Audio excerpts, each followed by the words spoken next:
the Fantasy Football Fanatics podcast with your hosts Griffin Palmer, CJ Hickman, Jason Cabrera, and Ryan Mitchell. What's up, everybody? Welcome to the show. It is Friday, July 7th.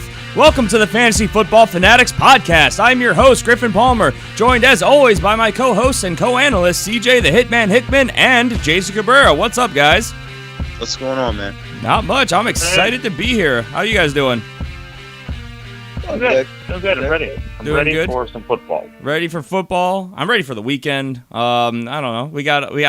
It's amazing how there's basically no news. It's that time of year. People are on vacation, yet we have so much to get to today. So I guess let's get to it. We have an amazing show for you guys today. Today we're going to be taking a look at some of our top bust candidates for the 2017 season. Of course, we're also going to bring you all the top headlines from around the league, because there's really not many, but a little bit to get to. Please also make sure you guys subscribe to the show, as we're here every Tuesday and Friday. We're on iTunes, Stitcher, YouTube, everywhere you can imagine. Basically any audio streaming service and some video. You can join the community on Twitter at the FF Fanatics, on Facebook at facebook.com/thefantasyfootballfanatics. You can submit questions through any of those sources, including via email to thefantasyfootballfanatics@gmail.com. And of course, if you want to support the show, get some cool perks along the way, help us keep these bright lights on, which if you're on YouTube, you see if you're listening to us on audio format, which is 99% of our audience. I guess that doesn't really do much to you, so we'll say if you want us to keep making the show, hey,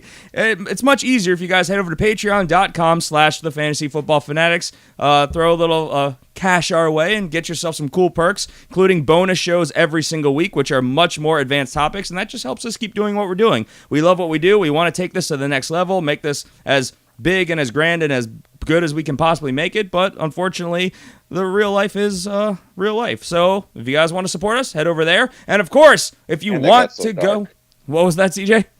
I said that got so dark. It's real life, you know? Took a decidedly shady direction there. Thank you, Griffin. I mean, I'm just saying, podcasts are not as easy as some may think. There's a financial undertaking that goes with it, so it just helps us keep doing what we're doing. Huh? I'm not begging for stuff. I'm just saying, if you guys like what you see here and you want us to keep doing it, it's easier if you support the show.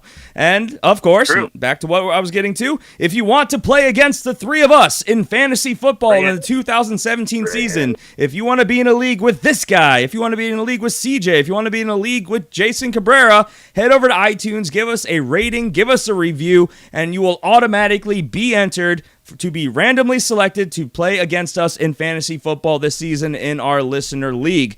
All you have to do, like I said, rate and review. At the end of it, leave a Twitter handle or an email address. So if you are randomly selected to win, we can get a hold of you and get you in the league. So again, iTunes Review Challenge. We're going to start with a warm-up question of the day. This one comes in from Dom on Twitter, and I keep thinking we've gotten away from that mock draft, but keeps coming back, and he wants one final question for the mock draft that we did week and a half, 2 weeks ago. I don't even remember anymore. He says, which of your three teams did you guys like the best, and would any of you use one of these strategies in your actual drafts?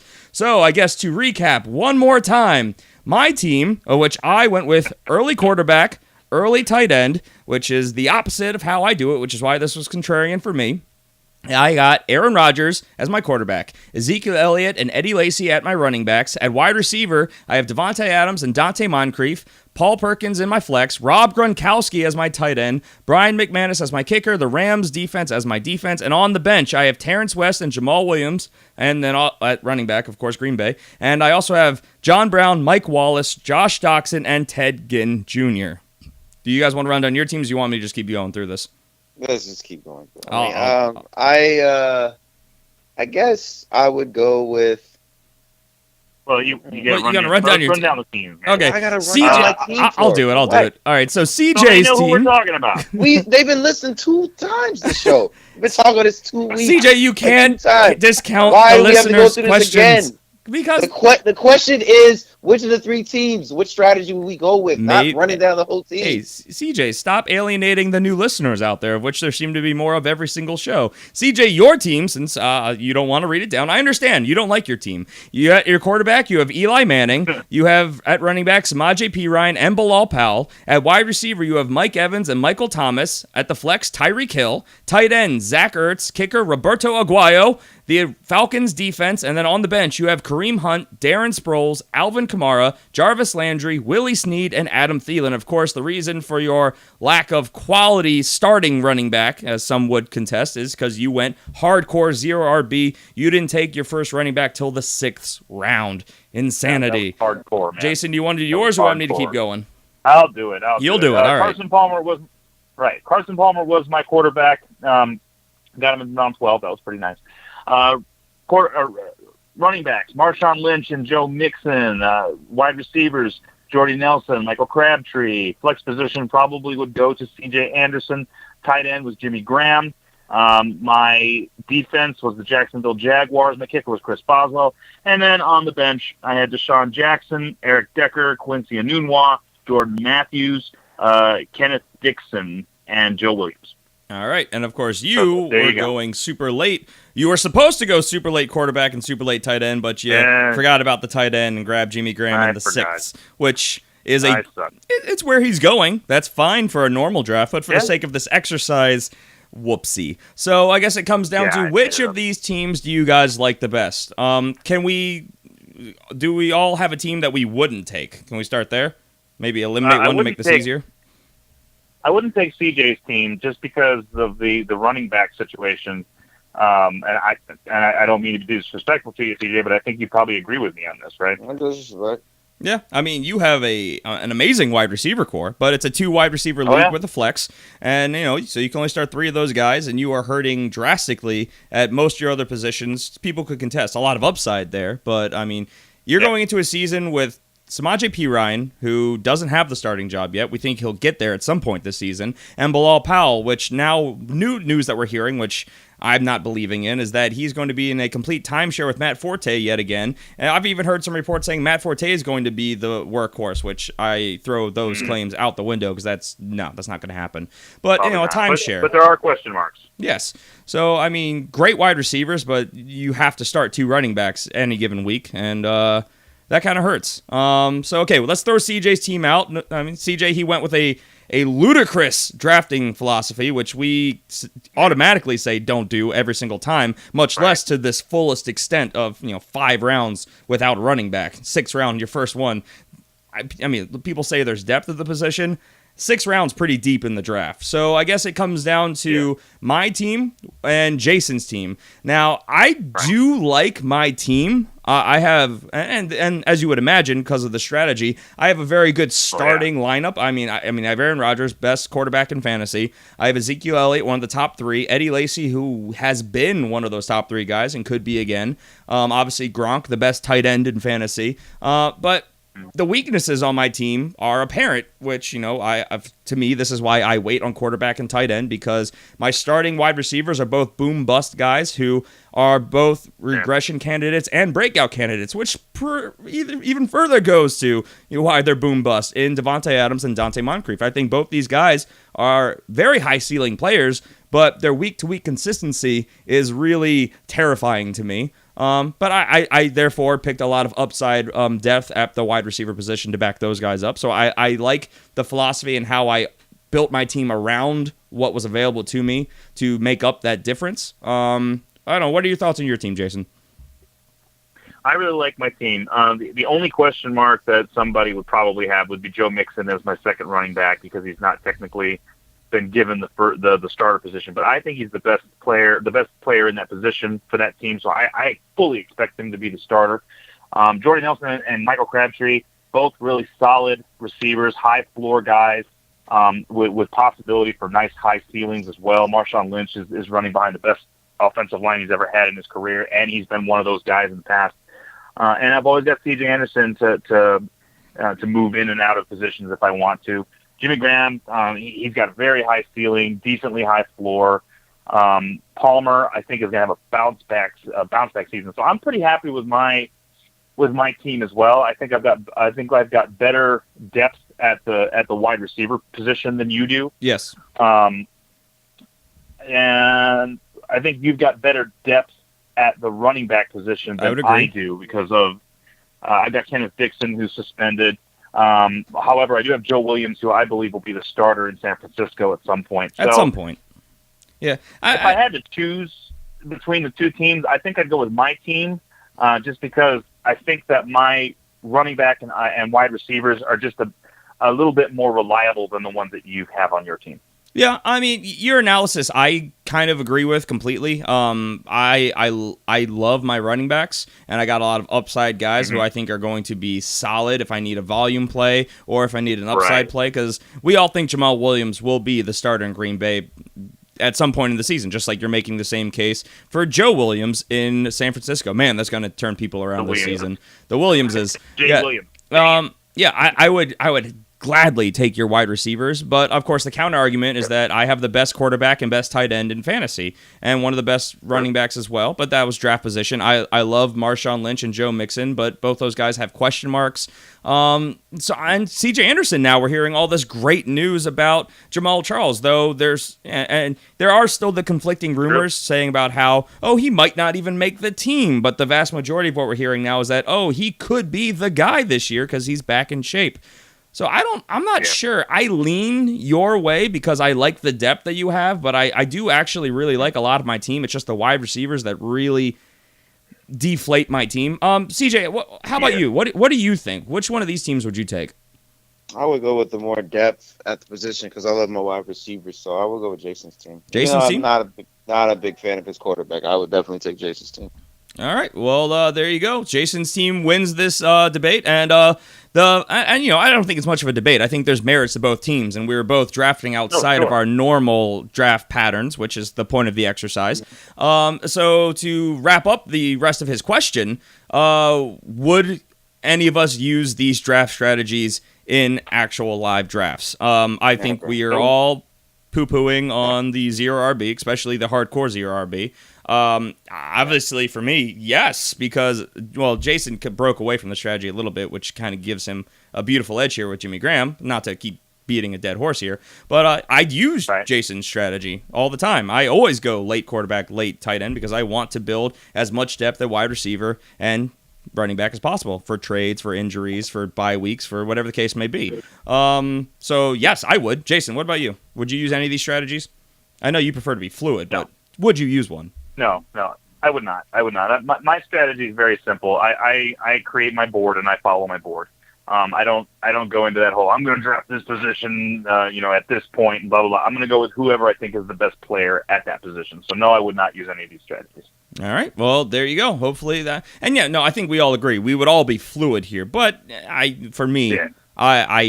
definitely, look, I'm not going, and this will never happen, but, I'm not going to see if Aaron Rodgers magically, for some unknown reason, maybe this is like a work league or everyone's exploiting my strategy or whatever the case may be. If Aaron Rodgers falls to like the 4th, 5th round, I'm going to get away from my strategy. I'm going to grab him because that value is too good to pass up. So, again, but that's where being fluid is. Yeah, but in the world of reality, I'm probably not going to be drafting quarterback early because that's the tweak to my fluid strategy. So, it is what it is. Right. And we're going to do some more of these contrarian mocks down the line because there's so many other strategies to use, and it seems really well liked. We got a lot of good feedback on that show. So, hopefully that is helpful to you, Dom, on Twitter.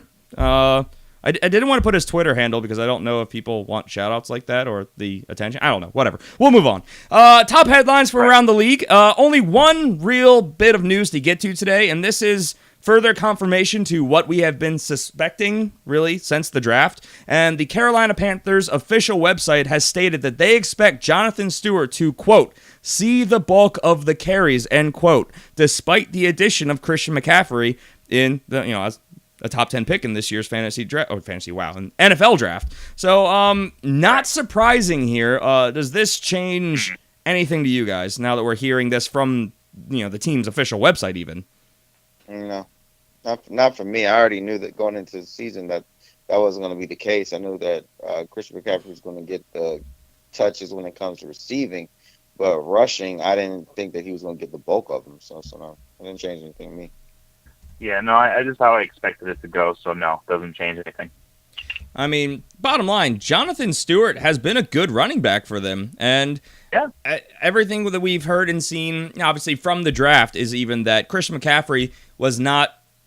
He was the most versatile player going to one of the most vanilla offenses. They're not. I don't want to call them not creative, but they're pretty straightforward with what they do. So we all expected them, with the addition of Christian McCaffrey, to become a little inventive and come up with new, cool ways to use him.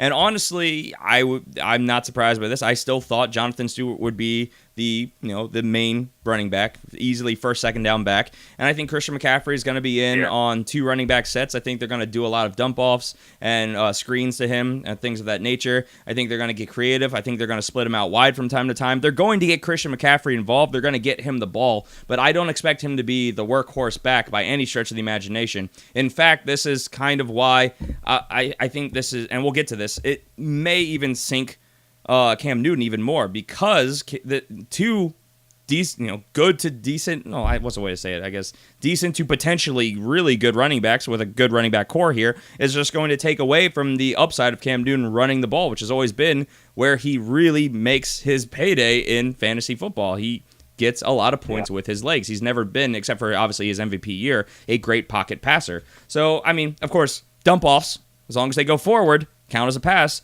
that translates to fantasy football. So we could see, but I think Christian McCaffrey will be good, but I'm not surprised to hear Jonathan Stewart was still going to be the main guy there. He's just that's the way they've always used him. All right, so how are we doing on time? All right, that was about 15 minutes. Not too bad. We're going to jump into our topic of the day, which is good because we have a lot to get to today. We're talking about our top bust candidates for the 2017 season. Now, let's put a little bit out here. We're not saying that these guys are going to bust. For a lot of them, we're not even saying we're not going to draft them, because a lot of these guys, they have a point where we were, all right, no, that's fine. The risk is worth the reward. Let's pull the trigger. And, we broke these guys down into different categories. We have guys that we are mildly concerned about, which I think we all kind of agree that these are guys that have things that could go wrong. There are things that we're not necessarily the most comfortable with, their team situation, but it's not too severe. We have moderate guys who are guys that we're getting a little bit more hesitant on, and because the concerns are starting to mount up, whatever the case may be. And then we have the guys who we are extremely concerned about, which have, I'm not going to say they're not draftable to us, but are they draftable to you guys? Unless they fall really far below their ADP? Yeah, really. They gotta go like Titanic, like sink. Yeah, and a lot of this is because we have these concerns. That's why we think they could bust and therefore not return on value. And of course, what makes a bust candidate is it's open for interpretation. It's up for debate. Some people say it's return on value for their draft position. Some say it's how you end the year. And take that as you will. But we're trying to encompass all of that into guys that we just think, based on where they're going right now or what the expectation is for them, they have a very real chance, because of the reasons we're going to go into, that they won't reach that threshold. So we'll start off with the guys that we are mildly concerned with, and we're going to start off hot here. We're going to start with a guy who most people, I don't know, I feel like a lot of people at this point, they kind of see this, but it's not affecting anyone's thought process really. They're still going to grab this guy. I think we're all included in this, and that is one Julio Jones. Guys, tell me why we are concerned about Julio Jones here. Massive inconsistencies. I mean, we mentioned this, I think, a show or two ago. The guy, first off, he gets injured all the time. He's always got lower body injuries. That is concerning.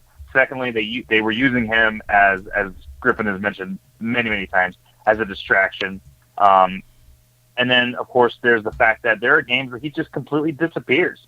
He's not there. He doesn't score any points. He doesn't get any yards. And you're like, where's my best receiver? And I think that Griffin mentioned last week that you take away that one game that he just went crazy and went for 300 yards. He was a wide receiver too, which means through the course of that season, he was a wide receiver too for you. You did not score the points you needed him to on a week-to-week basis.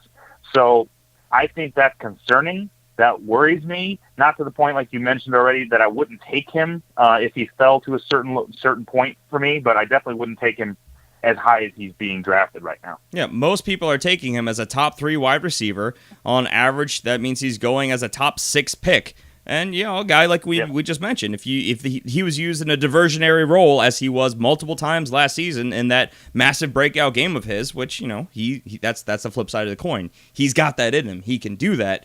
He finished as just a high-end wide receiver too, which, you're talking a first half of the first round pick for a guy who's going to be, a guy you could probably get in the third round, value-wise. Right. CJ, did you have something you want to say? Yeah, man, I'm a little concerned because with Shanahan being gone out of there, I mean, he basically customized that playbook to make sure that he shines and he gets involved. So I'm a little interested to see what the new offensive coordinator is going to do when it comes to that.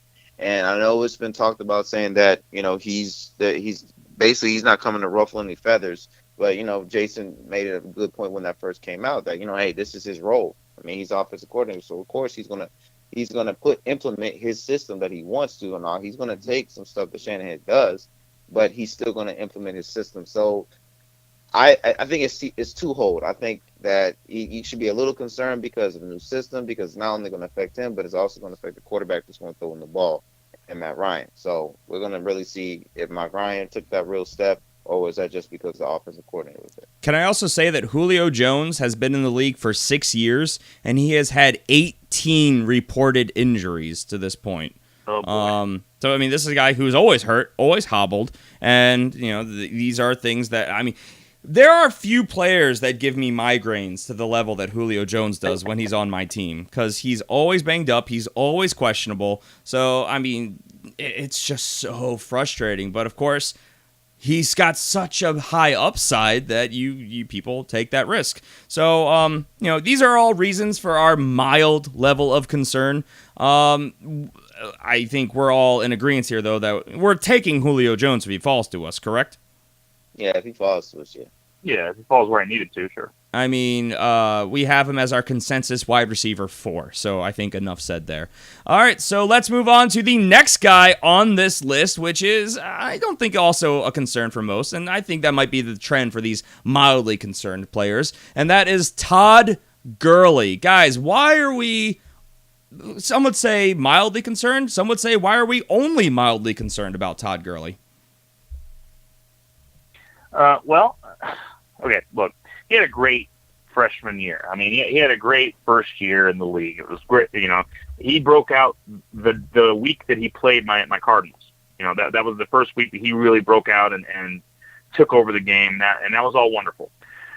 Then last year, it just all fell apart. They moved to L.A., and it was like Todd Gurley couldn't get anything done. He was getting hit behind the line more often than any other running back in the league. The offensive line was garbage. They just couldn't get anything going offensively. As if you go watch All or Nothing, you could probably get a nice taste of. And you know what? They didn't do anything really to improve that. I mean, they didn't get much help on the offensive line. I don't think that's going to change anything as far as Gurley getting hit in the backfield before he even gets the chance. So regardless of how good this guy is, I think he's going to repeat his performance from last year. I just don't see him stepping forward and doing any better than he already did. CJ? Yeah, it's a little concern. I'm a little concerned with him just because of what has been brought this past offseason. I mean, the top prospect additions that they brought in there, offensive lineman came from the Bengals. And then your top wide receiver now is Robert Woods. So I agree with Jason. I mean, they really haven't brought a lot in there to, help this guy out, because you watch All or Nothing, man, they're crushing him in the backfield. Why are they doing that? Yeah. Because the quarterback situation is garbage. I mean, Case Keenum was not getting the ball out to be a threat in the passing game to make people not stack that box. So I agree with Jason, man. Right now, it's really shaping up to be the same song we're going to see for next year. Now, I mean, there's a little hope. I mean, you got the Redskins coordinator now as the coach. He can be able to implement his system. Hopefully, defense is better, so Todd Gurley can get some shine. But I mean, his ability, no question. He's that dude. But he definitely needs help. I was gonna say, I think we all have more faith at this point in Sean McVay than we really ever had in Jeff Fisher. Will we all agree there? Absolutely. Yeah.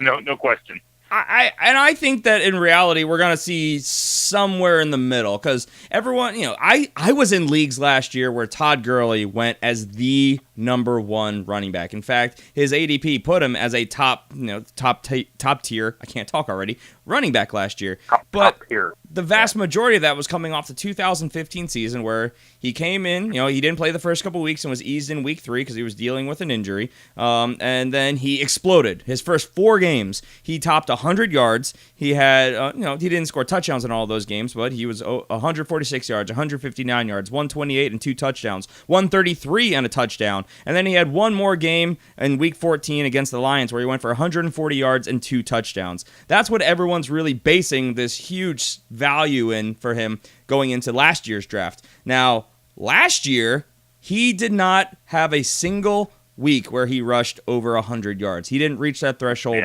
once. He also basically plummeted across the board. He had less attempts per game. He went from a 4.8 yards per carry average to a 3.2. He went from 10 touchdowns down to 6. And of course, he played all 16 games, which is nice. But, these are all reasons we were concerned. And we've talked about this previously. No running back in the league was hit quicker than Todd Gurley. He was hit in the backfield so often, it was disturbing.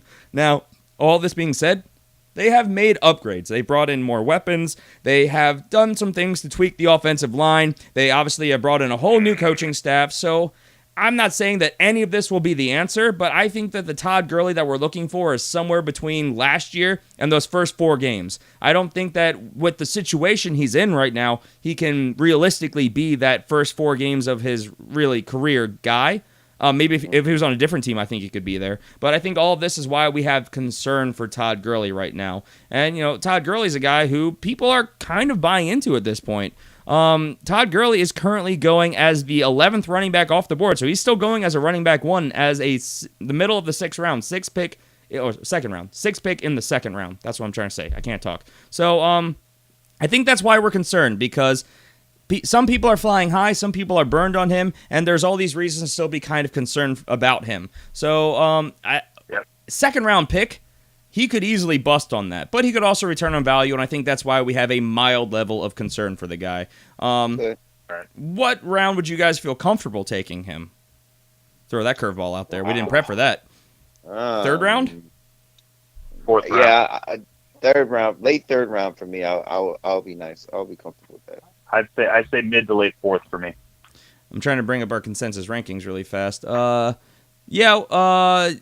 CJ and we both have him around a little bit lower than where he's going, and Jason, you're lower than both of us. So yeah, that adds up. So all right, let's move on.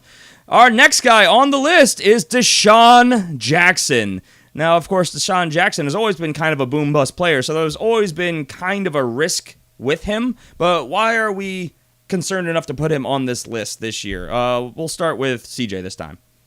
All right, well, here's my thing. I think if this was younger Deshaun, absolutely. I don't think he would even be mentioned on this list. But because he's older, I just want people to, be a little realistic going into draft season, hoping they're not really going to see the Deshaun of last year, on an offense that was up and down. I mean, a quarterback situation, I think he's got a better quarterback situation with Tampa, but and like you guys are going to mention, there's a lot more mouths to feed there.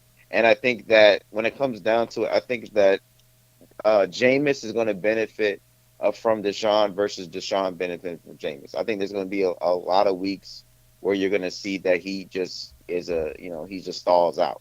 He just stalls out. I think he's still going to be productive, but I don't think he's definitely not going to put up the numbers that he started to do later on this season with the Redskins. So those are little things that are concerning to me. I still think he's going to be good, but I think his numbers are definitely going to come down a lot, and I think he's going to be a wide receiver 3, but yet still put up like low wide receiver 2 numbers. Jason? Yeah. New face in a new place. They're adding things to that offense. That offense is sort of a work in progress. That they're adding all this stuff, and Jameis Winston still has not topped 4,000 yards. So all these things kind of make me mildly concerned. I'm a big Deshaun Jackson fan. I like having him on my teams just because he does have that upside where he can just, take off and have a great game. And I I don't think that Winston has really had that style of receiver to throw to yet, and it takes the pressure off of Mike Evans, which is nice. But he needs to develop rhythm with Jameis Winston. He needs to develop a rapport with the rest of the offense. This is his first year in the system, so I would be hesitant to take him extremely high. Yeah, you guys have basically said it all. My biggest concern for him is, again, what you said, Jason, boom-bust player, new place and a new face. And he's going to a system which has brought in a lot of weapons this offseason. They are just surrounding Jameis Winston with options, which is great because they have a developing young quarterback. Now, Jameis Winston, to his credit, he has been in the league for 2 years. He's played all 16 games, both of those years, and thrown for over 4,000 yards each of those years. The problem here is when you have a player like Deshaun Jackson, which is really boom-bust, he needs two things. He needs high accuracy, especially on the deep passes, and he needs touchdowns, which Jameis Winston has not topped 20 touchdowns yet. Now, to that credit, Jameis Winston, he has been known when he's under stress to just kind of throw it up and see what happens, and Deshaun Jackson thrives on those opportunities. He will go up, he'll stretch the field, he'll contest the pass, he'll do all of that, which is great for when he's healthy, because injuries are another big concern with him. He's missed at least one game in 7 of his 9 seasons, so that's a concern. But they've now got 2 pass-catching tight ends there, though new reports coming out saying they plan on using O.J. Howard more as a blocker because he thrived doing that in college. Obviously, they drafted another wide receiver. They have Mike Evans, who is a vulture of touches and targets, and they've got pass-catching backs there. So there's a lot of mouths to feed, and Jameis Winston, he had real problems with his consistency. His quarterback rating was an average of 86.1 last season, so not the best in the world. This all being said, it's the 3rd year for Jameis Winston. He could take that great next step, and it's all of these contributing factors why we're only mildly, because there's a lot of upside to be seen here, we're only mildly concerned, but it could easily, him being a boom-bust player as it is, be a moderate concern. But we landed at mildly, and you guys comfortable with that? Yeah, I'm comfortable with that. Yeah. All right, well, with that, I guess let's move on. Next guy on our list is Emmanuel Sanders, and I think, obviously, the first problem here is that not a lot really changed in Denver's offense this offseason. What are you guys' thoughts? Yeah, no, you're right. I mean, the quarterback situation is the biggest problem right now in Denver. They don't know necessarily who's going to start.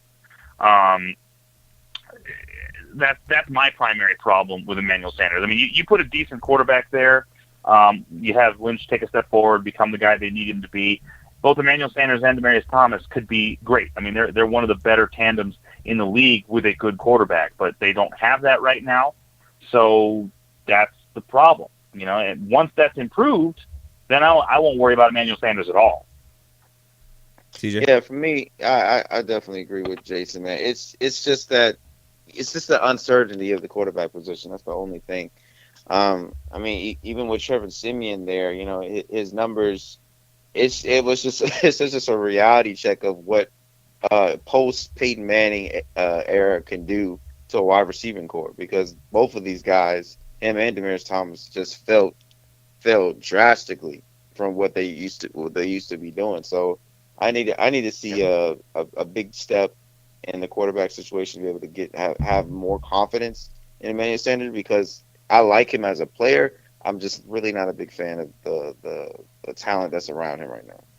Yeah. Man, it's a lot like Jason said. They've got such a great tandem of wide receivers in Denver, but they just don't have that quarterback to get them the ball. Trevor Siemian, he was a Serviceable. Serviceable is a good word. He was a quarterback. He passed the ball with some efficiency last year. But, I mean, the offensive line was not the best thing we've ever seen. He wasn't the best passer, both with accuracy and his volume. They want to run the ball. And obviously they've shown a commitment to that with bringing in Jamal Charles. And I think, and that's kind of one of the notes I put down, that I think that if Jamal Charles does, in fact, return to that form, I think they're going to get to the kind of Gary Kubiak type system of yesteryear, where they were run to set up the pass. And, so Emmanuel Sanders could have some nice breakout games, but I think they're going to do a lot more short to intermediate stuff, which Emmanuel Sanders can do, but they use him a lot on the outside. And it's I don't know. It's concerning because, Paxton Lynch could step up, be really good, be that guy, and, Emmanuel Sanders could thrive. It's possible. It's very doable. But will it happen? And I don't know. And that's why we have some concern here, because he's a guy who's being taken and people are assuming is going to be somewhere between a wide receiver 2 flex range. I don't think he's going to go as a wide receiver 2. I don't think he should be taken as a wide receiver 2. Let me look up his most recent ADP because he's fluctuated a lot this offseason. What are you guys' thoughts? Do you think that the addition of Jamal Charles is a real detriment to him? Because I can't see a way that it's not. Yeah. I don't know. I'm on the fence about that because I'm like, I don't know. I don't see him, even if that's the case. If Jamal Charles is that guy. I mean, we read the reports. He's vertical. He's athletic again. He's healthy. He's doing there. I still see that, Jamal Charles is going to get his touches, but if that's the case, then they're going to be trying to stop the run. They're trying to focus on him. That's going to open up the passing game for Emmanuel Sanders, for Demaryius Thomas. So I see it being a win-win in both situations. I don't really see Jamal Charles hurting Emmanuel that much. But what's the quality of target is the problem with the quarterback. That's the concern here. Yeah.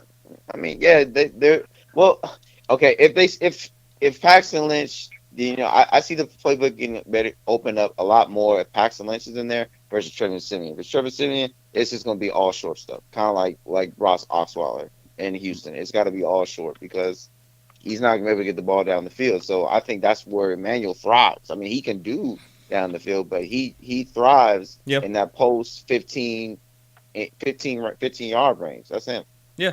And, Paxton Lynch, in his attempts that he did have last season, he did show more of a willingness to air it out, which, that's great for Emmanuel Sanders. And that's, I think, part of the reason why he's going as a wide receiver 3 currently. So he's going in the middle of the wide receiver 3s. So flex option. And I think that's more appropriate than 2. I saw some mock drafts where he went in, I think it was the 4th round that I saw, and I was just like, why? Because his average is in the 7th round right now, which I think is more realistic. Would you guys take Emmanuel Sanders in the late 7th, early 8th? Maybe. It depends on the rest of my bad. I'm good, Jason. No, I'm sorry. I was just going to say, I'm not really targeting Emmanuel Sanders hardly at all. He would have to fall really, really low for me because, again, the quarterback situation. I think the receiver's only as good as the quarterback throwing the ball at him.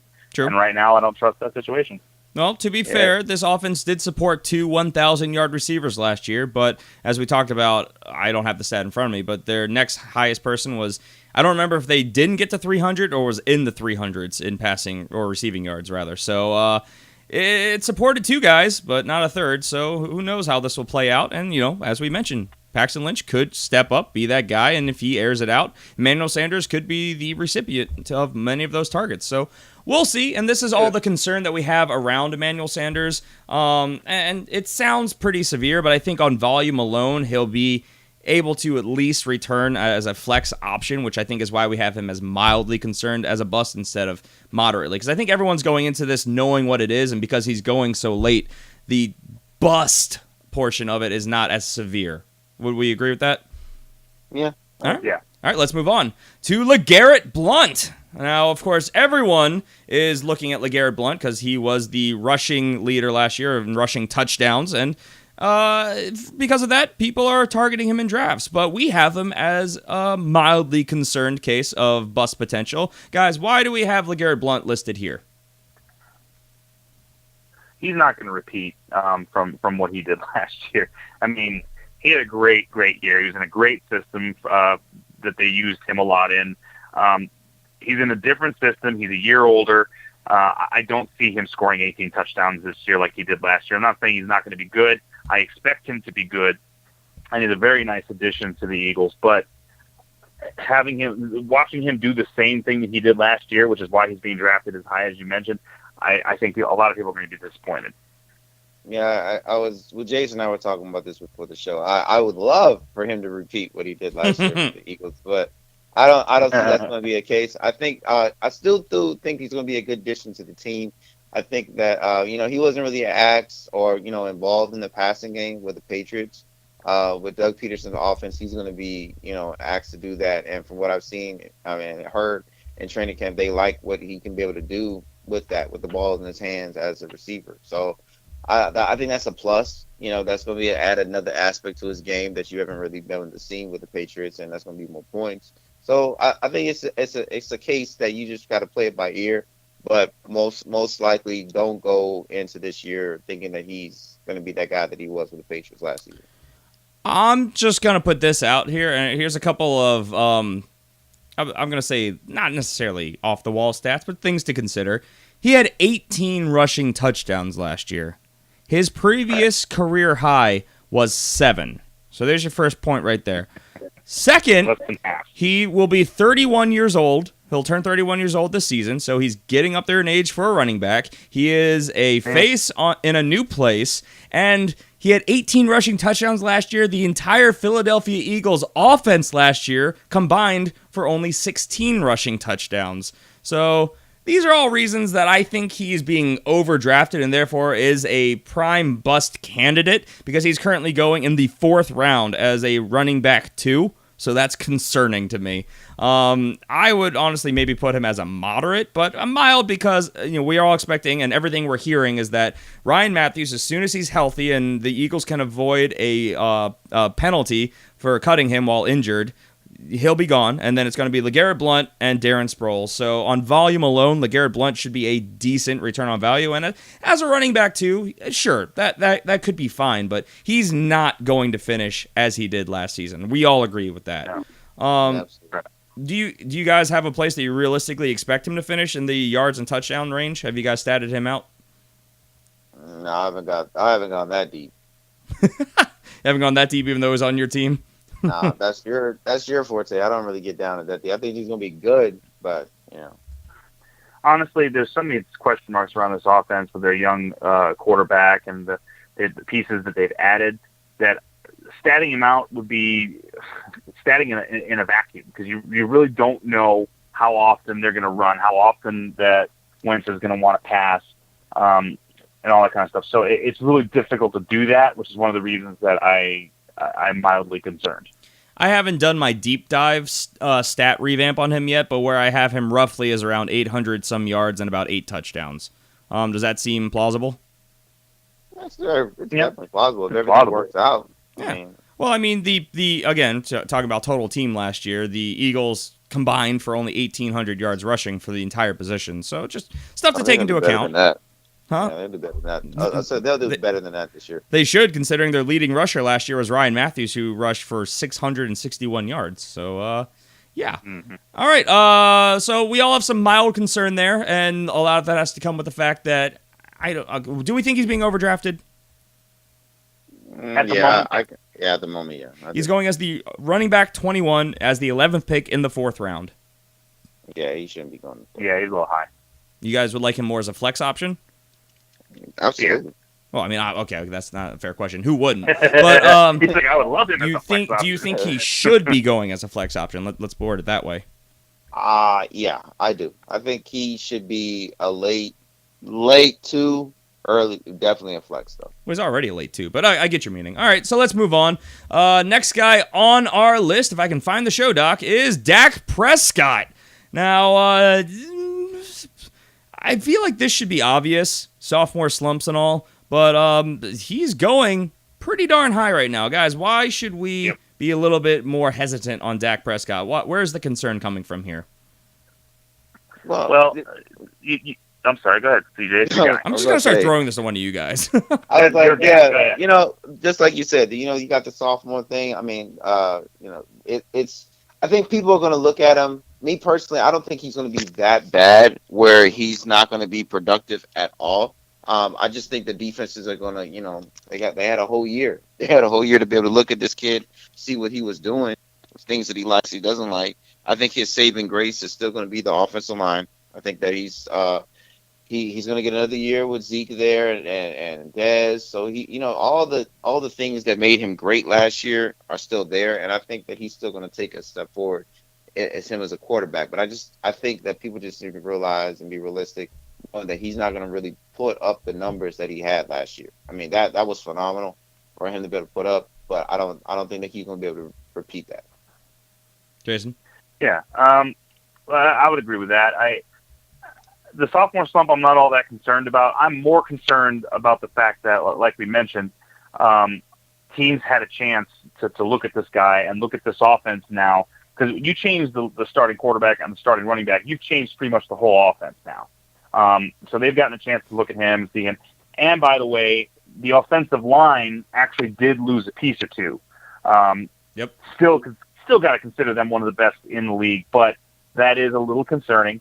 And by the way, I mean, Dak Prescott really didn't put up gaudy numbers last year at 3,667 yards. That's, under 4,000 yards. So as good as he was, he really, that was his first time as a starter, and he didn't put up great numbers. Still finished very well, and I expect him to be a solid top 10 quarterback through most of his career. I just think with the possibility of defenses getting a good look and understanding what they're dealing with now, that there is a slight possibility that he is going to drop. I don't think he is. I think he's going to stay about pat to where he was last year, and then he'll probably have an amazing third year. But there's reason for mild concern. Yeah, I mean, he didn't throw for 4,000 yards. He had 23 touchdowns, which is decent. That's pretty good for a rookie, especially with the. But again, we talked about this extensively. What if he was somewhere that didn't have that awesome offensive line? It would be a different story. Right. Or that amazing running game with Ezekiel Elliott. Now, all that being said, he's there, but we're going to see a little bit of it this year, as you guys have gone well in depth to, so I'm not going to really repeat. He has seen, teams have seen all of his tape and had an offseason to prepare. He's got a tougher schedule by most accounts, which we don't really take into account too much for fantasy because that's kind of more of a tiebreaker, if anything. I don't let that sway my opinions usually, unless it's insane. And yeah, that offensive line being downgraded is a concern. So these are all reasons for us to be a little bit more hesitant. Now, he was going, he finished as the quarterback 6 last year, and that's why everyone's so dang high on him. And I've seen plenty of mocks where he's gone in as the top 10, and for a while I saw on some sites his ADP was in the top 10, but he has currently dropped down to going in the 9th round as the 13th quarterback off the board. I think that's more appropriate. I think maybe people are starting to become a little bit more hesitant. Do you guys think that's a good value for him? Because, he does have all this surrounding him. He could easily do better than this, but we're all kind of expecting him to regress a little bit. Yeah. He's going to regress a little bit. I don't know. Like I said, I still think that he's going to do fine. I don't know if he'll end up being the number 6 guy this time, but I don't see him as a problem as having him as a possibility as a quarterback. All right. Yeah, I think this is a guy you're gonna take away those rushing touchdowns. That's definitely gonna drop. Yeah, the rushing touchdowns, a key factor in his points as well. 23 passing touchdowns, but that other 6 rushing and almost 300 yards rushing, that helped a lot.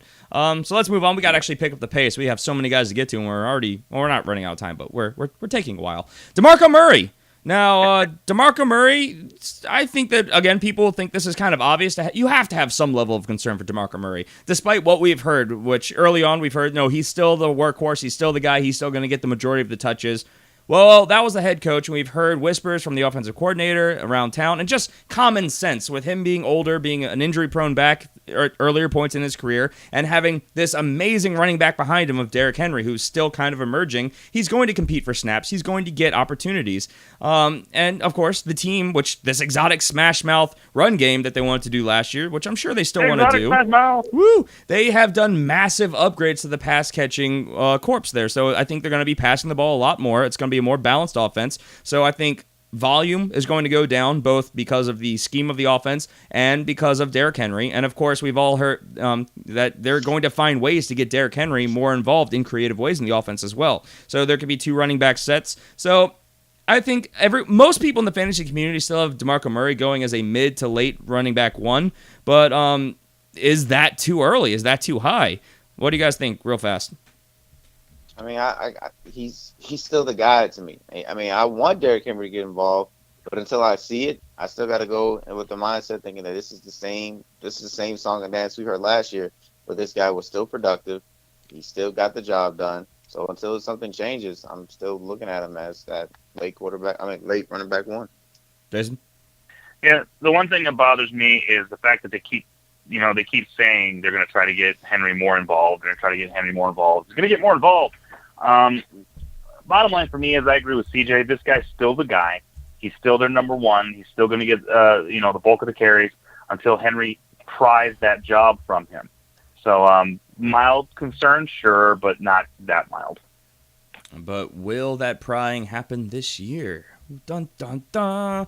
He's 29, so he's pretty much in his prime. So I'm not too concerned. Yep. But he did kind of trail off as the season went on last year a little bit. So things to watch, trends and stuff. So all reasons to have some level of concern for the guy. But we're all still drafting him if he's available to us, right? Yeah.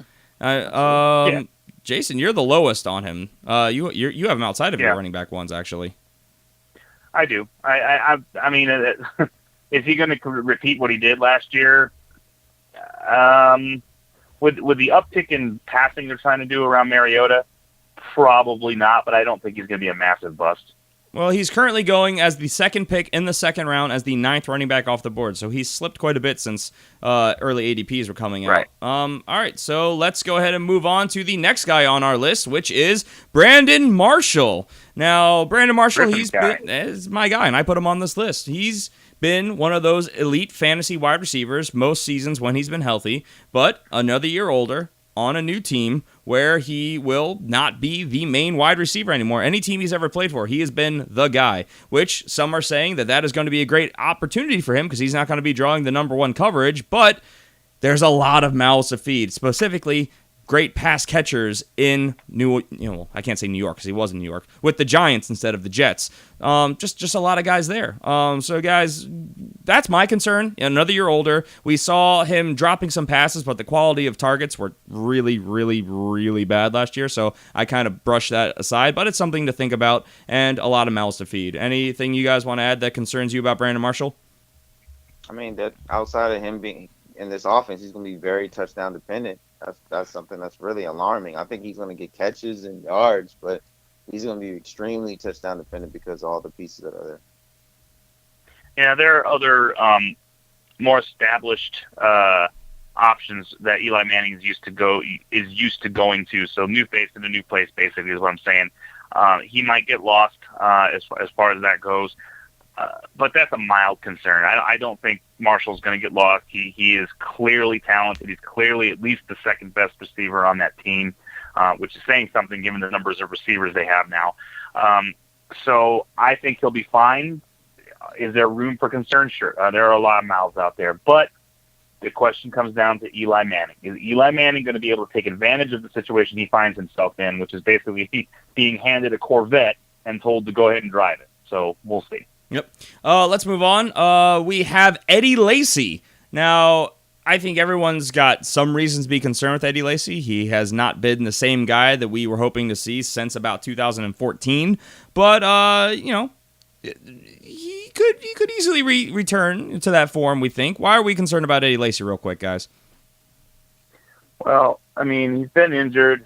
He's in a new place, and he's behind I would say a poor run blocking line as far as that goes. And, of course, you've got the weight issues and the things that he's had in the past. However, again, only mildly concerned because the guy averages 5 yards a carry all the time. I mean, He's always getting big averages. He's a big-bodied guy who's just going to be able to slam through the line. They love that kind of guy in Seattle. So I'm not all that concerned. I understand the reasoning, though. Never averaged less than 4.1 yards per carry in his career. Exactly. Yeah, I'm not a big fan of the weight gate that Seattle has been doing there.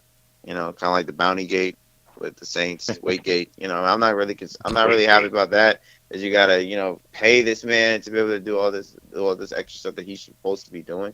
And then also, I mean, I talked about this many times before, man. I'm fully believing that that competition culture that they have there, man. I think Thomas Rawls is going to emerge as being that dude there, man. So that's me. You think Thomas Rawls will be the starter over Eddie Lacy? Hey, man, I look at the track record of this team. They've done it before. No. I mean, you can disagree. You can disagree. Their history is showing that they've done it before. No, I agree with you that it's possible. I agree with you that they'll go with the best guy available. But I think that if we take Eddie Lacy, averaging over 5 yards a carry last season, that's what, the only reason people were down on him last year, besides obviously the fact he got hurt, was that he didn't score. But that's because they passed the ball an insane amount in the red zone in Green Bay. 5.1 yards per carry. That's insane efficiency. So I can't. I like Thomas Rawls. I mean, he was on my teams last year. I don't even put them in the same ball game if they're both healthy and in peak physical shape. But okay, we got to move on. These are all reasons that CJ's making a point here, and this is another reason to add concern. The next two guys, I think we can lump in together: Julian Edelman and Rob Gronkowski. We can really say all New England pass catchers. So we can even throw Brandon Cooks in here, which we have, spoiler, in our moderately concerned section. And it's all because there are so many pass catchers in New England. And, this is a team that shows they want to be balanced. They want to run the ball. How many volume targets are there going to be out there? Then almost all these guys have injury risk associated with them. Is there anything specific you guys want to add to point out to any one of these guys individually? Well, I think Jason had a good point earlier when we was talking about Gronk, how he looked at him. Jason? Yeah, I mean, bottom line is this. Gronkowski is being taken head and shoulders higher than anybody else at his position. He's being taken in the second round. Third round, if you're lucky, he might drop into the third round. But that is by far the highest anyone's taking a tight end. That gives me very great pause because he did get injured last year. He did miss a lot of games, and he did not finish anywhere near being the top guy. So if he stays healthy, yeah, I could see it. But he hasn't proven that he can do that. He got injured again last year. If he could stay healthy this whole year, and it could be great. But I just am very concerned because this guy's got an injury bug. CJ? I got you. Me personally, Julian Edelman is a guy that I know that he's a Patriot guy. So, I mean, he's that dude that Brady will look to in clutch moments. But I think with the other positions that they bring in there, that I think he's going to be he's going to be lost in the shuffle. I mean, just like you said, they have way too many weapons as far as running backs, additions to the tight end position, wide receivers. So I think he's going to be lost in the shuffle when it comes to that. And fantasy wise, I don't think he's going to be even close to being productive like he was prior years. When it was Gronk was there a couple games and he was gone. But now with these new additions there, man, I think he's going to be lost. See, I kind of disagree only because I still think he will be the focal point of that offense. Everything has shown that he is healthy. And Gronk, last season, he only played half the year. He only had 25 receptions. I mean, he was playing banged up before he obviously had the season-ending injury. But on those 25 receptions, he had 12 of them that were over 20 yards. Big plays. He's got 3 touchdowns. He is still the main guy and one of their most dangerous weapons in that offense. And I think with the short intermediate passing that Tom Brady really tries to flow that offense through, that's where Gronk is also able to be incredibly efficient, being a 6'6", big-bodied, big tight end. And, we think, he's been in the league forever. I think some people are thinking he's older than he is. He's only 28 years old. So, I mean, he's still good. He's still healthy. But, the injury risks, all of these weapons, everything that you guys have said so far is the opposite side of the coin. And it could be all of those things. So that's the concern. Travis Kelce is also going in the third, by the way, Jason. So not terribly far apart, but I do get your meaning because he's kind of creeped his way back up into the second round now. So, I mean, wow. Reasons to be concerned. Last guy that we are mildly concerned on is Frank Gore, and simply, this guy's getting to be pretty ancient. He's yet another year older. They did add a new running back in Marlon Mack, and a lot of the volume he got last year was a result of the fact that all the pass catchers, all the wide receivers, and even the tight ends to a degree, couldn't stay healthy. So possibly a downtick there as he's gotten older. Is there anything you guys want to add to that before we move on? I think you hit it. I mean, it's pretty straightforward. I think that's why everyone has that little concern. Will this be the year that Frank Gore goes over the cliff? I mean, how many times can he do it, basically? Yeah. I love Frank Gore. He's the ageless wonder, but Father Time is undefeated, and it's going to happen at some point. So we just don't know. So that's why there's a little concern there. Let's move on to guys we are moderately concerned about. This is that next step up, guys that we're taking a little bit more pause on. For starters, we have Keenan Allen. Keenan Allen hasn't caught a ball in an NFL game, or played a full game, I should say, in technically 3 years. His last game that he played full game when was in 2000. Was it 14 or 15? I don't know. Maybe I'm dumb. Let me look that up before I say something dumb. It's been a while. He's basically missed the last season and a half. So, what are your guys' thoughts on Keenan Allen? Well, I mean, Keenan Allen, I love him, man. I love him. Health is a big concern, and then plus the new additions that are there. So it's he just like Julian Edelman, he has a shot and a chance to get lost in the shovel with with the Chargers, man. So it's really concerning to me, man, because I like the talent there, but there's a lot of youth that's coming there, and they got a resurgence of running game. So there's a lot more pluses to this offense that can leave him lost in the shuffle. There are a lot of mouths suddenly to feed, almost in San Diego, with the Chargers. And the bottom line is, and I've mentioned this before, and if you've heard me talk about Keenan Allen before, you know that my distrust of Keenan Allen, and that is because, as we've mentioned, he's not available ever. He hasn't done anything yet. He hasn't shown me why I should want to go ahead and get this guy. Yeah, he's got phenomenal talent as far as being a very good. The same thing with Julio Jones. He's always a phenomenal talent. Great. But I need to see some consistency. I need to see him in games. He needs to be available to be used.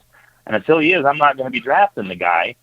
And I'm seeing him go so high in drafts. It's amazing how high that he's being drafted right now. So that's why I am pretty concerned that he's going to be a massive bust for people. Well, everybody's riding high on what we saw for the first half of 2015, which I get. But that was 2015. He was one of two years ago. Exactly. He was one of two really high-end pass catchers on that offense, Keenan Allen and Antonio Brown. I mean, Melvin Gordon, Tyrell Williams, Mike Williams, Travis Benjamin, Hunter Henry, all these pass catchers, one of them was a running back who catches passes, weren't on the team then. And so there's a lot more mouths to feed. Phillip Rivers, he's getting up there in age, but I think he's still obviously serviceable. I don't think he's regressing at all, but it's a concern. No. There's just so many more mouths to feed. Keenan Allen's been an injury risk, and these are all reasons why I am moderately concerned on him, because he's a guy who is, as you guys have mentioned, going higher than I'm comfortable taking him in drafts right now. I don't know. When would you guys be comfortable taking Keenan Allen? Because he's currently going as a wide receiver 2 in the 4th round. I'm not taking him at all. At all? If I can get him in the 5th, I'll be happy. Okay, so it's worth the risk there. All right, well then let's move on. We have Rashard Matthews, and I think that the level of concern here should be obvious, only because he finished really well last year.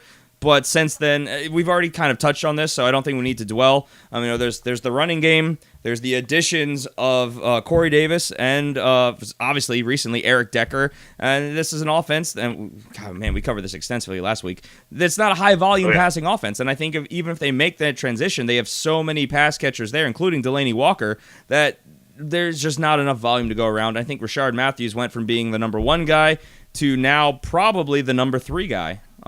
I don't know. What do you guys think? Yeah, you pretty much covered it. Yeah, you pretty much covered it. It's tough, man, because he was so good for us in fantasy last year, but it's way too many additions now. It's very hard to be able to see that he's going to be that productive. Marcus Mariota has yet to finish a season, and he has yet to throw for 4,000 yards. So these are all concerns. I think enough said. Too many mouths to feed, and Rashard Matthews has fallen down the depth chart. Let's say another. Well, this is a position because we're concerned with both of these guys. Adrian Peterson and Mark Ingram, New Orleans Saints running backs. Obviously right there, talking about a position group, it's a timeshare. That's a big problem. Why are you guys concerned about these guys? They both have their own merits, and they both have a lot of reasons to be concerned. Well, the offense is historically not a run-heavy offense. They don't run the ball. I mean, Mark Ingram is a very good running back, but the Saints never used him. You know, I mean, they used him extremely sparingly, and they want to throw the ball all over the field, which is great for fantasy if you take Drew Brees, but for the running backs, it's pretty awful. You know, so that's a problem. Timeshare, you mentioned, that's a problem. I don't like having two roosters in a hen house. Because get rid of one of those roosters and let the other guy be in charge. And then with Adrian Peterson specifically, he got injury issues. You know, I mean, he's getting up there in age, and he's been injured a lot recently. So these are all concerns because there's just too many question marks right now in that backfield. So I'm pretty much steering clear as much as I can unless Peterson falls pretty low. CJ? Yeah, you guys hit the nail in the coffin. Hit the nail in the coffin. Hit the nail. That's horrible. Right there. You know what I'm saying? Right in the coffin. You nailed it. I mean, it's mind-boggling how they don't, like you guys said, they don't use Mark Ingram. But yet, now you go get Adrian Peterson, and I'm supposed to have all the faith in the world that you're going to be able to run the ball. I mean, you have not shown me that you guys should be able to do that. So why would I put a high draft piece into Adrian Peterson when I know, to be honest, that he's probably not going to get that workload plus his age and his injury concerns, man. So it's very murky and ugly, that running back situation in New Orleans. Yeah, I mean, Mark Ingram, he's done something. He's kicked Sean Payton's dog. He's done something to take him off because he was good last year. In 205 rushing attempts, he went 1,043 yards, 6 touchdowns, averaging 5.1 yards per carry. Yet they still felt the need to give Tim freaking Hightower 133 rushing attempps. So why? And now Adrian Peterson, obviously, he is easily the best running back of this era. He's going to be a first ballot Hall of Famer. He's still playing. He's 32 years old. And last time everyone doubted him, he darn near set the NFL rushing record. He missed it by 7 or 9 yards, single-digit yards. Yeah. So I mean, it's so confusing. And one thing that we haven't even brought up yet, the drafting of Alvin Kamara, who could come in and be a pass-catching guy. So the whole situation, if there are injuries in this backfield, grab the other guys. And if these guys fall, it's worth a pickup. But I mean, the value of them is just so diluted because of all of these different guys and ways it can go. Adrian Peterson has worked his way up into the 4th round, almost 3rd round. He's going as the 19th running back off the board. Mark Ingram, I mean, they've kind of flip-flopped. Mark Ingram was going up that high, and Adrian Peterson was going in the 6th. Now Mark Ingram's going in the 6th as the 31st running back off the board. So I don't think either one of those are great values because of how uncertain we are about this. There's so much concern here. It's insane. And of course, hopefully, I should say, because of course, I can't say of course, because easily both these guys could stay healthy, and this could be I hate to say a committee where they even swap series. We don't know how it's going to play out. Gosh. No. Murder for fantasy, but the Saints have shown that they don't care about our fantasy football team. So we'll move on. Next guy was Brandon Cooks. We already mentioned him. So let's move on to Martellus Bennett, which simply Green Bay historically does not use their tight ends very much in their passing offenses. They are very, very focused on their wide receivers. And why not? They have great wide receivers. But Martellus Bennett is also, I would say, the best tight end that Aaron Rodgers has ever worked with. Do we agree on that? I do. I agree. And Aaron Rodgers has had tight end 1 performances, as we've gone back through the numbers extensively in previous shows. But Jermichael Finley had 1, and Richard Rodgers had 1 a couple years ago. So, I mean, in the grand scheme of things, not a great track record, which falls into this history. But Martellus Bennett, a step above the rest, especially if there's an injury to one of those wide receivers. This is a guy who is a huge red zone threat, athletic, great pass catcher.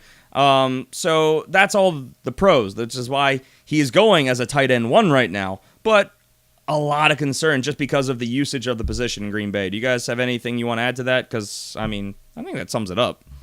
Yeah, you pretty much summed it up. All right. Yeah, you hit it. Next guy is Delanie Walker. We already kind of covered that extensively, the additions of Eric Decker, Corey Davis, and everything else going on in that offense. So Delanie Walker is a guy who, man, we were high on before the draft, and now I'm less so. Tight end 2, I believe, is where I have him right now. I have to check my stats, but I'm not going to bring them up because we're going to keep on powering through to our next guy, Cam Newton. Oh, Cam. Now, Cam Newton, we kind of touched on this a little bit when we were talking in the headlines of Jonathan Stewart and Christian McCaffrey and how the offense is changing. But we saw a lot last year how the team wants to take the ball out of his hands. They want to keep him from rushing. They want to turn him into a pocket passer. They're going to probably be doing 2 running back sets to try and still kind of that misdirection going without making it be Cam Newton, the one running the ball, therefore taking these hits.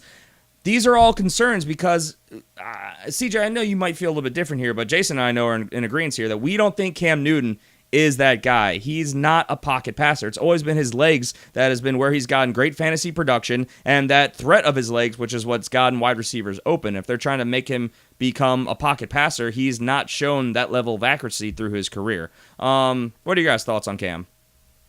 Well, I mean, last year I can definitely agree with you. I mean, because look what he had going on with him. I mean, he had Devin functions that he was just a name that he just stopped being a guy. Kevin Benjamin was okay for a couple of games, and then he kind of disappeared. Ted Ginn Jr. was him, and Greg Olsen was his only really consistent guys that he can be able to throw to. So, I mean, you gotta look what was going on there. Now you bringing those. Ted Ginn is gone. Yeah, you don't know what's going on with Kevin Benjamin as far as weight concerns. We'll get to him later. They're trying to say that they're going to get Devin Funchess more involved, but I think his saving grace, and like we was talking about it before the show. I mean, when it comes to QB ratings, there's no instruction manual on it saying, well, you have to throw it this far so you can be able to get this right. No, as long as you're completing passes and you dink and dunk, if that's you completing passes and you're getting more progress. Give it to Christian McCaffrey. That's going to be good for Cam. That's going to help his game and his longevity of him playing football. I mean, so he's going to have to switch it up, and that's going to be a big change on him from what we've seen from Cam before. But I think at the end of the day, that's going to be beneficial for him. I think that's the only way he returns even close to value, though. He's going as the 7th quarterback off the board right now. Yeah. Insane. Yeah, that's the problem right there. Is he's being taken so high, and he, as we've said. They're trying to change his style of play. They're trying to make him a pocket passer. And I did see last year, in a lot of those throws, it wasn't the receivers. He just was overthrowing them. He just wasn't able to get the ball accurately down the field because you mess up his whole rhythm when you take away his ability to run the ball and make people respect the fact that he might take off. So that's a problem. You got Christian McCaffrey now there, and that right there, I think, is them saying, we want to take the ball out of Cam's hands, as Griffin already said. And instead of Cam running those, he's going to hand that ball to Christian McCaffrey or toss it to Christian McCaffrey, and he's going to take off. So they're trying to get Cam to stay in the pocket. I think that's going to be detrimental to him. I don't think he's cut out for that kind of play. I understand why they're doing it. I mean, he got killed last year. Anytime he did try to go run, he was getting slammed. Even the year before, his MVP year, anytime he tried to take off and run, people were hitting him in the head. There was a lot of bad stuff going on. So I understand the need to try to get him to turn into more of a pocket passer, but it's going to be a problem for him, I think. Yeah, and I mean, of course, yes, he was banged up last year, and that's a part of it. And I honestly think he's going to finish this year somewhere between his MVP season, obviously 2 years ago, and what happened last year. But, I mean, this is a guy who, in his MVP year, had 35 passing touchdowns. And I think everyone's kind of caught up on that. But his next best career high was 24. Drastically fewer.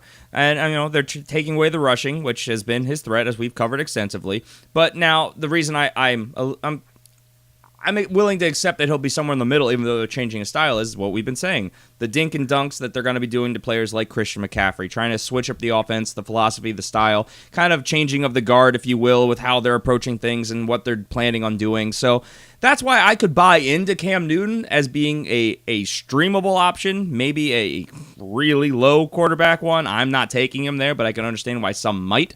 I just can't get into it. And that's why I'm moderately concerned about it, because his 2015 season, I think, is going to be the anomaly of his career. I don't think he ever gets back to that. Do we agree on that? I don't know. I got a little more faith in Cam than you guys, man. So I don't know. I'm a little more optimistic with him. Okay, how about the fact that he's only thrown for 4,000 yards one time in his career, and that was his rookie season? That is troubling. That is troubling. All right, so but let's move on. Alshon Jeffrey, low volume passing offense with a lot of mouths to feed. We've covered the Eagles' offense pretty extensively. Guys, why should we be concerned about Alshon Jeffrey? We got to pick up the pace here. Injuries. That's the major thing for me is injuries. I don't know what's going to happen. He's in a new system. He's got to sync up with a young quarterback, which I think is going to be beneficial for Carson Wentz in the long run, but I don't know if that happens this year. He's going to be very touchdown dependent, but from what I've heard, I mean, he's a guy that, they like, and he's been showing that, he's that dude, a leader of the pack. So I think that this is going to be a good year for Alshon. I mean, as long as he keeps his head together and he stays out of trouble, I think he's going to be good for fantasy. I mean, my concerns are, as we kind of have said many times previously, injury problems. He's been so banged up. He's missed a ton of games recently, suspended obviously also last year. That didn't help anything. And he's going to an offense where there's a ton of mouths to feed that only threw 16 passing touchdowns last year. That's not a lot of touchdowns to go around to everybody. So yeah, will Carson Wentz take the next step? He darn well better. But it's just one of those things where there's so much I don't like about this situation that honestly I would have put him as an extremely concerned candidate. But also because of all those weapons, he could have a good year, and this is another contract year for him, so it could be a decent breakout opportunity, which is why I think we landed at moderately concerned. And last one, Cameron Brate. Yeah, I understand it. Jason fights me on this term, but a tight end committee. But I've been hearing, and this is stuff I've been hearing recently. This is, I'm not going to say new news, but what we've been hearing is that Cameron Brate, who has a rapport with Jameis Winston, is going to be used more as the red zone pass catching tight end. OJ Howard's probably going to be used more for blocking, at least initially. But regardless, OJ Howard's still there. That's a problem. And all these additional wide receivers, pass catching tight ends, all the stuff we've covered previously. Guys, why are we moderately concerned on Cameron Brate, which we were thinking pre-draft this was going to be, like, he kind of broke out last year, but we thought this year was going to be the year he made a name for himself. Oh yeah. Well, this is the thing. I don't believe even for 1 millisecond that they're going to use OJ Howard as a blocker. He was really good at it in college. I'm sure he was, but he is by far the superior athlete, better ball catcher.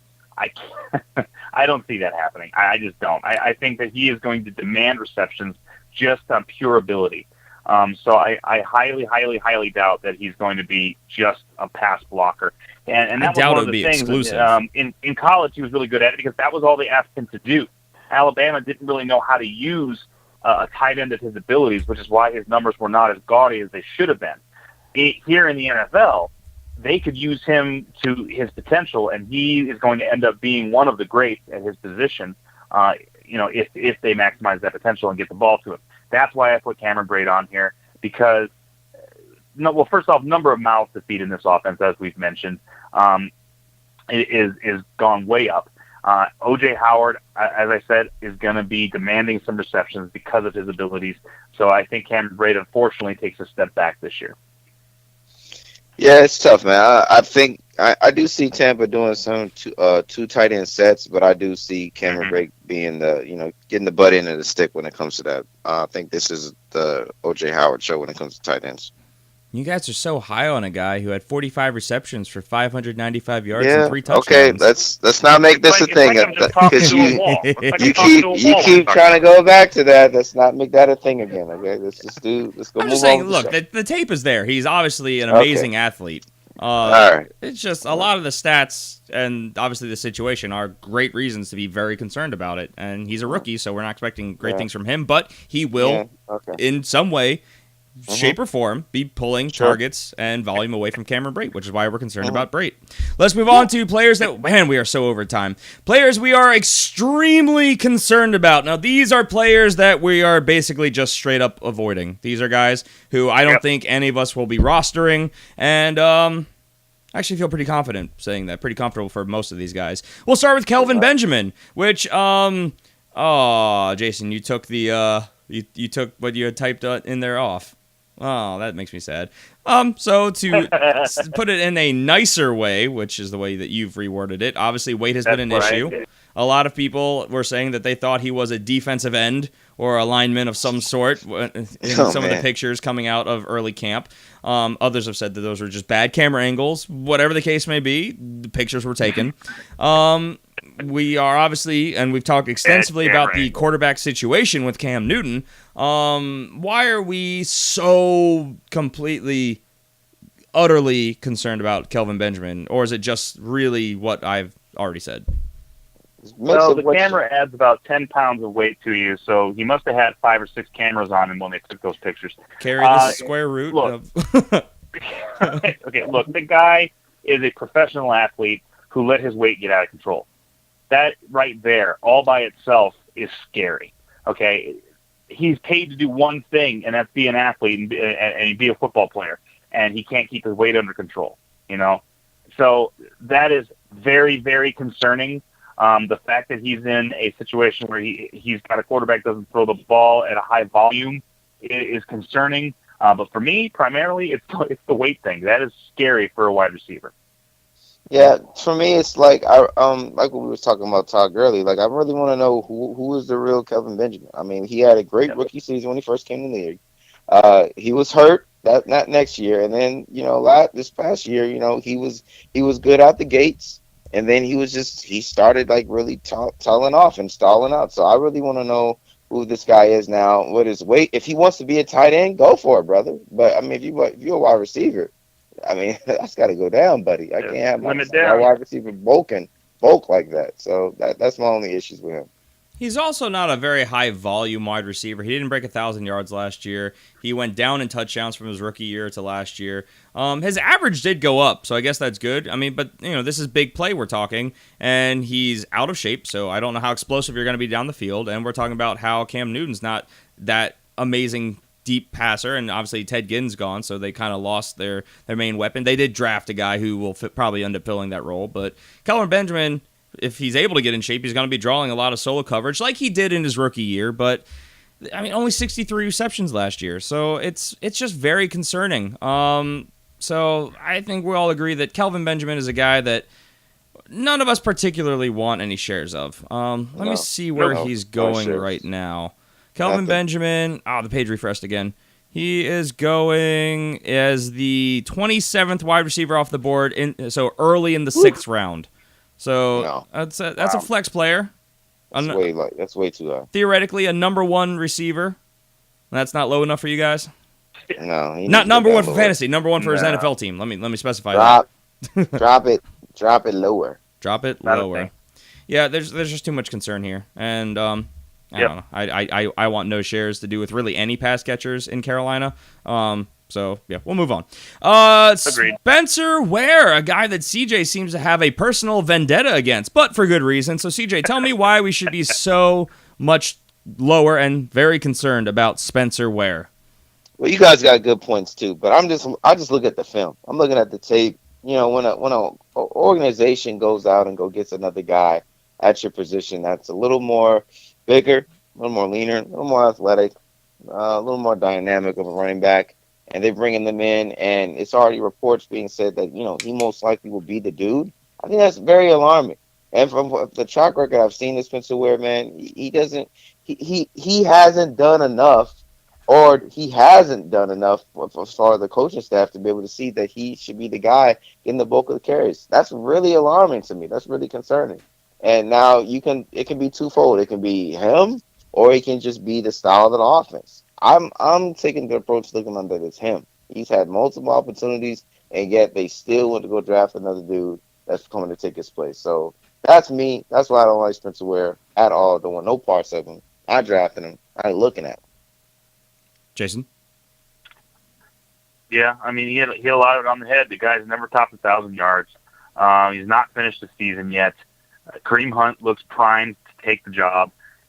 And I just don't get the feeling that he's the guy, in that offense, And when you're talking about Andy Reid, you're talking about a guy that wants to run the ball. He wants to run that ball, and I don't see him doing that with Spencer Ware as much as he has in the past, when they had the other running backs that they've had in that team. So I agree completely. I am extremely concerned about Spencer Ware. I have no interest in taking him. I think Kareem Hunt's going to end up being the guy. Spencer Ware, I mean, obviously in 2015, he kind of surprised people. He flashed a little bit with Jamal Charles going down. He ended up looking okay. But, I mean, he's never truly seized that number one role. Constantly in a timeshare with Charkandrick West. And, he was essentially the starter for the entire season last year. He didn't make it to 1,000 yards, as you guys pointed out. He only had 3 rushing touchdowns. Yeah. Huge concerns, especially because Charkandrick West was used more as a pass-catching back in a third down type role. So Spencer Ware should have been able to get more touchdowns in an offense that likes to run the ball a lot. We all think Kareem Hunt looks really, really good. We think he could easily be that guy. And I think he's going to push Spencer Ware. I think that Charkandrick West gets kind of knocked down the pecking order. And we've talked about this in the past. It's going to be Spencer Ware and Kareem Hunt. And I think Spencer Ware is going to return more back to his natural role of being a backup like he was behind Jamal Charles at some point this season. So these are all reasons to be extremely concerned because you're going to be drafting a guy who's not going to be playing at some point this year, at least how we have it. And this is a guy who's going in the 3rd round as the 17th running back off the board. And some people say that we're a little bit negative on Spencer Ware here, especially CJ. We hear the feedback, but if you look around the fantasy community, most of the analysts, almost everyone agrees with this stance. I mean, it's pretty universal that Spencer Ware is a guy with a lot of question marks and a lot of concern around him, and these are all valid reasons to be concerned. The fact he's going in the 3rd round is insane to me. Let's move on. Latavius Murray was of the Raiders, now a Minnesota Viking. Besides the fact that he's running behind a horrific offensive line last year where nobody could get going, he's now also in a timeshare with Dalvin Cook. And Jerick McKinnon's still there, isn't he? Pretty sure he is.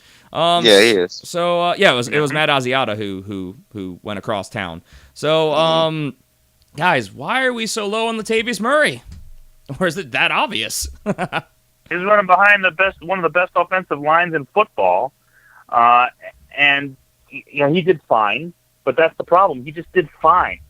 He should have been up there as one of the top guys given that offensive line. Think about this: if you had put Todd Gurley behind the Oakland offensive line, how much better do you think he'd have done last year? Astronomically. So much better. Astronomically better. And Latavius Murray he was just bleh. It's kind of okay. Yeah, he's a running back. Now you take him out of that situation. You put him behind, as you mentioned, a horrific offensive line. Then you go out, you draft yourself Dalvin Cook, one of the guys that was considered one of the top running backs coming out of the draft.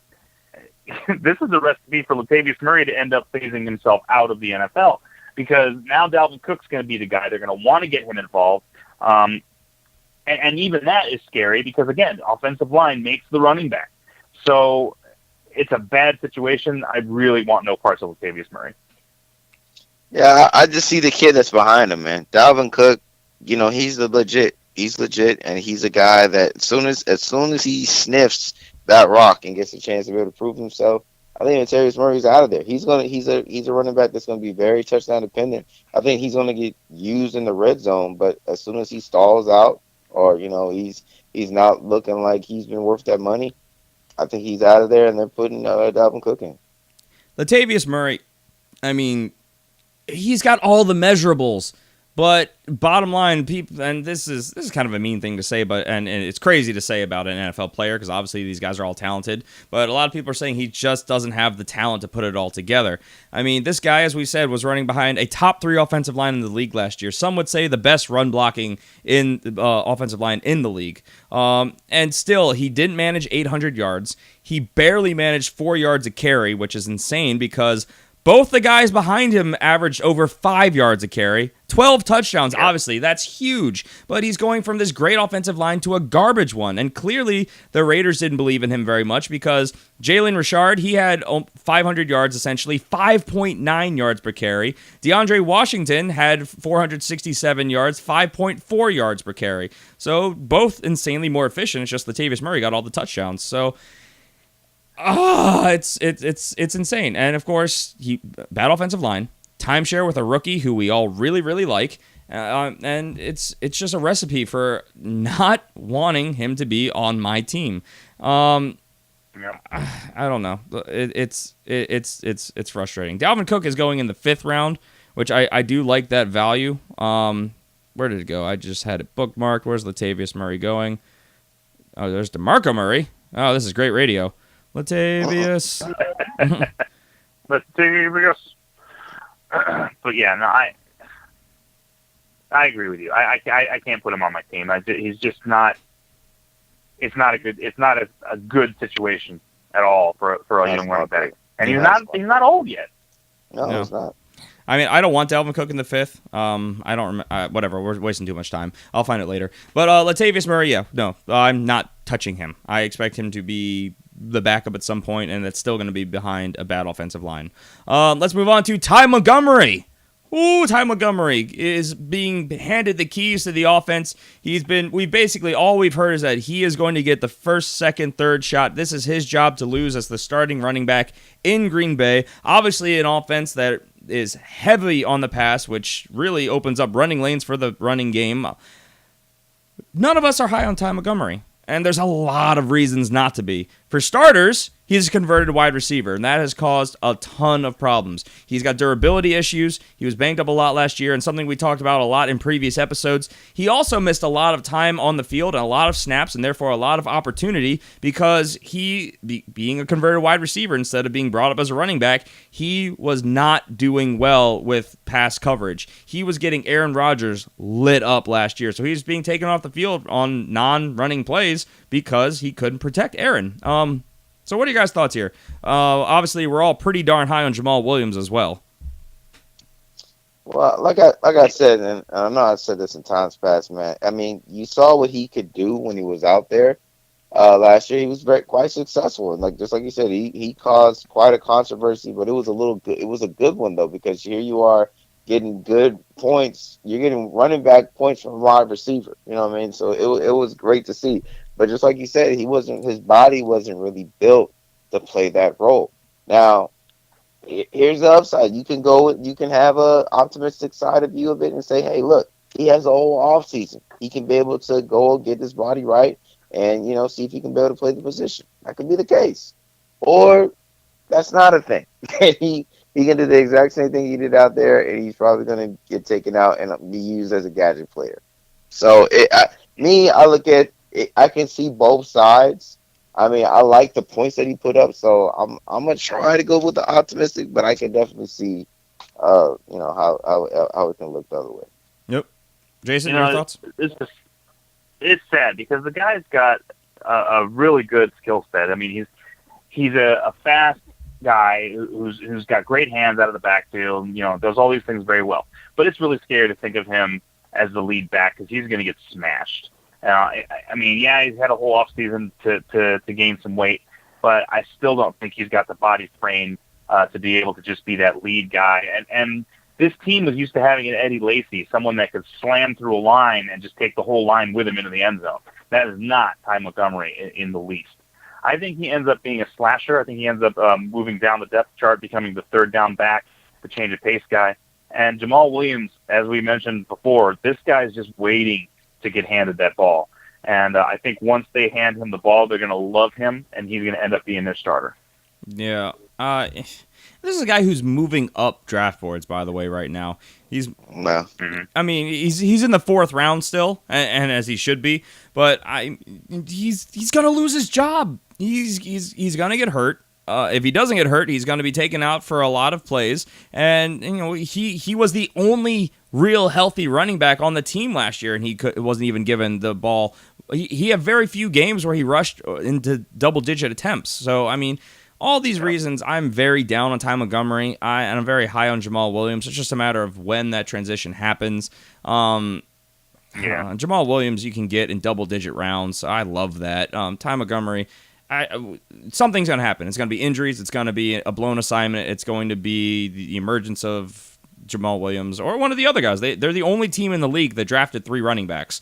So, there's so many reasons to be concerned about Ty Montgomery. Even though he's going as a running back 2 right now, that's still way too rich for my blood. Huge bust potential there. We've said it enough. Let's move on. Ty Montgomery, don't no. Scary. Don't do it. Last guy, Carlos Hyde. Guys, why are we extremely concerned about Carlos Hyde? You know, he's basically the only weapon in this offense, right? No. There is a young running back behind him. Playing devil's advocate here. Name of Joe Williams. That's the other Williams. Mm-hmm. And I'm telling you, man, once Williams gets the ball, it's going to be very, very hard for Carlos Hyde to get that starting position back. And the main problem for Hyde isn't his talent and isn't the fact that maybe Joe Williams is a better running back. He's not necessarily. But Hyde is just too injury prone.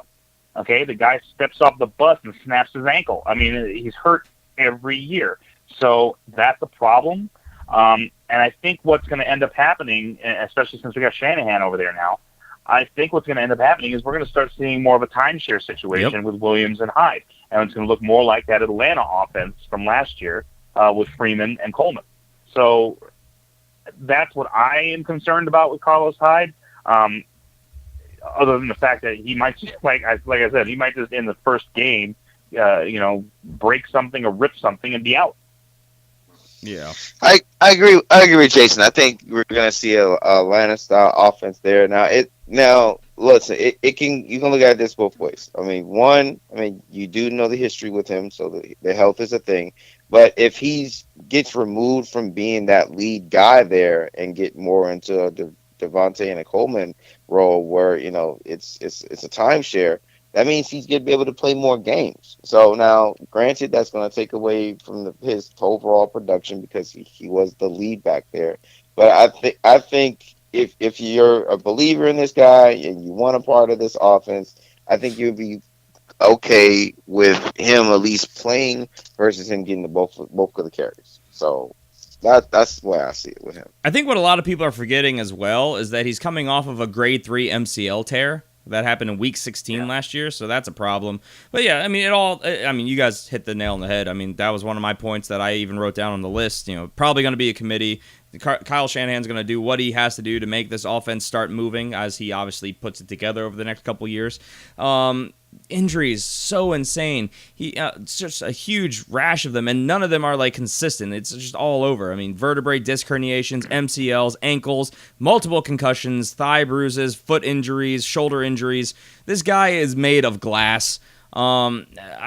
These are reasons I don't want him, and all the reports coming out of camp are, of course, saying how he is looking like the slowest, most indecisive back there. He's having a hard time picking up the offense, and part of that could be still coming back from the MCL. Who knows? But it's all concerns for a guy who has never played a full season. I mean, his best season he played 14 games, so that's great, but that was his rookie year. So all of these reasons. Stay clear of a guy who's going in the 3rd round. Wow. No. Carlos Hyde in the 3rd. Talk about bust potential. Holy crap.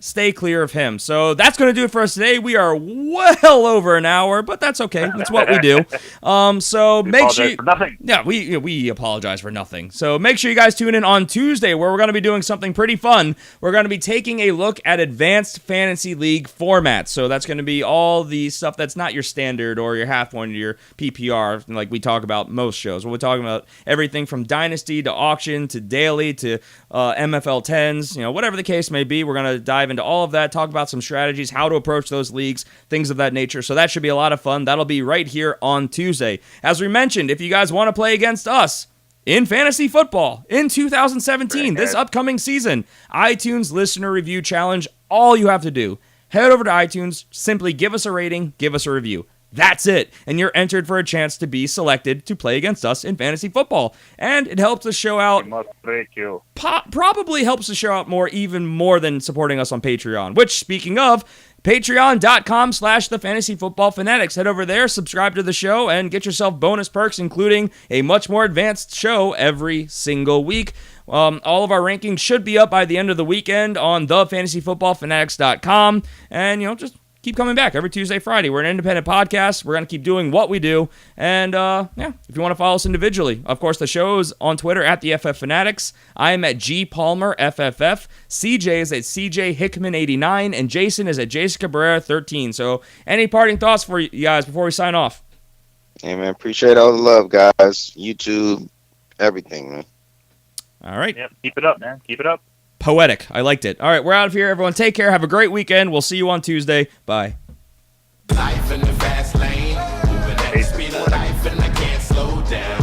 Only got a gallon in the gas tank, but I'm almost at the finish line, so I can't stop now. I don't really know where I'm headed, just enjoying the ride. Just gonna roll till I drop and ride till I die. I'm living life in the fast lane. Get some aloe for that epic burn.